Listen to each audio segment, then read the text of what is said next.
আসসালামু আলাইকুম বন্ধুরা, সবাইকে সিস্টার্স কিচেনে স্বাগতম। আবার একটি নতুন রেসিপি নিয়ে আপনাদের মাঝে চলে এসেছি।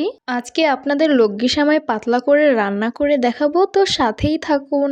প্রথমে একটি পাত্রে সেমাইগুলো দিয়ে দিব। সেমাইগুলো আমি ভেঙে নিয়েছি, তবে আপনারা চাইলে আস্তই ভেজে নিতে পারেন। সেমাইগুলো আমি হালকা পরিমাণ ভেজে নিব। সেমাই ভাজা হয়ে গেছে, এখন ঠান্ডা করে নিব। আরেকটি পাত্রে 2 লিটার দুধ ছেঁকে নিলাম।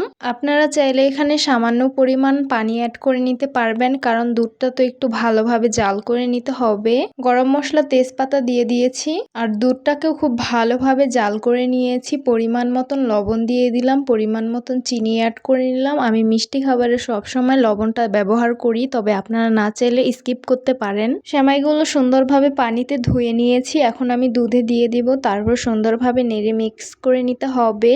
বলক চলে এসেছে, কুড়িয়ে রেখেছিলাম নারিকেলগুলো, সেগুলো দিয়ে দিব, কিশমিশ দিয়ে দিব। তারপর সুন্দরভাবে নেড়ে মিক্স করে নিব। আর হয়ে গেছে, নামিয়ে সার্ভ করে নিব। পরিবেশন করে নিলাম পাতলা সেমাই রান্না। দেখতে অনেক বেশি লোভনীয় লাগছে আর খেতে কিন্তু সুস্বাদু হয়েছে। আপনারা চাইলে ঈদ স্পেশালে এই সেমাইটা রান্না করতে পারেন। দেখতে সুন্দর, খেতেও সুস্বাদু। তো আশা করছি আমার আজকের রেসিপি আপনাদের কাছে অনেক অনেক বেশি ভালো লাগবে। ভালো লেগে থাকলে আমার ইউটিউব চ্যানেলটি সাবস্ক্রাইব করবেন, আর যারা আমার ফেসবুক পেজ থেকে দেখছেন পেজটিকে ফলো করবেন। সবাই অনেক বেশি ভালো থাকবেন, সুস্থ থাকবেন আর সিস্টার্স কিচেনের সাথেই থাকবেন। আবারও কথা হবে কোনো নতুন ভিডিওতে। তাহলে আজকে এই পর্যন্তই। আল্লাহ হাফেজ।